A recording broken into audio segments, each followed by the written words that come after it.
Aquaman and the Lost Kingdom. Black Manta, still driven by the need to avenge his father's death, wields the power of the mythical Black Trident, which unleashes an ancient and malevolent force. To defeat him, Aquaman will turn to his imprisoned brother Orm, the former king of Atlantis, with whom he forges an alliance in order to protect his kingdom and save his family and the world from irreversible destruction.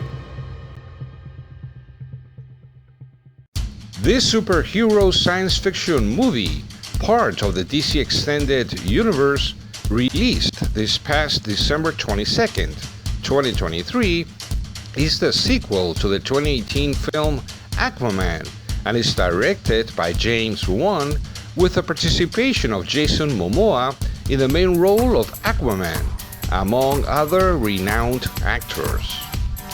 Like many, we were waiting to see the sequel, but to be honest, we didn't have great expectations since we didn't like the first Aquaman movie very much, and the truth is that in the end, we did the right thing in not putting too much faith that this production was going to be any better.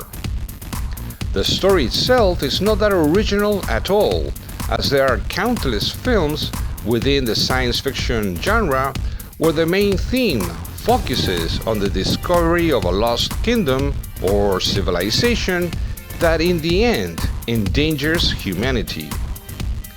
Even so, the film is interesting and entertaining to a certain extent, since we found it extremely exaggerated, with parts that are difficult to believe even for productions of this genre, with an exaggerated use of special effects, especially of computer-generated images, with forced or staged scenes or moments of humor that seemed silly to us, and the story itself is somewhat far-fetched and predictable.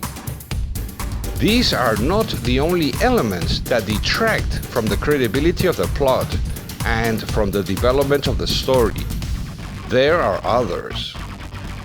As you know, there was a speculation that Amber Heard was going to be replaced in her role as Mira, but she wasn't, and she reprises her role in this sequel.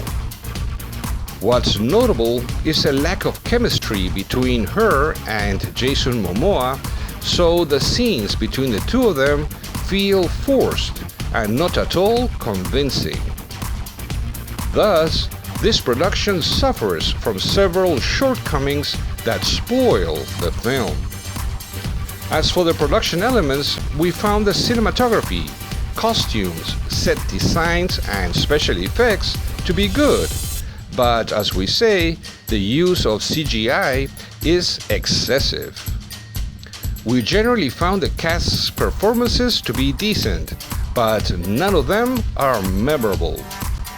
Jason Momoa acts in parts in a forced, mocking way as if he doesn't care much about his role, and this detracts from the credibility of his character. Amber Heard and Nicole Kidman go almost unnoticed throughout the film. Patrick Wilson didn't convince us in his role as Orm Marius, but at least his performance is acceptable. Jaja Abdul Mateen's performance as Manta seemed average to us, and is the worst performance among the entire cast for being overly dramatic, over the top, and not at all convincing. The best actor in the film is the computer-generated octopus. In short, we found this movie average in its entirety, and that's why we give it a score of 2 stars out of 5. It's not bad, but it's far from being good, very good, or excellent. It's worth watching to hang around if you have nothing better to do, and if you're a fan of movies of this genre.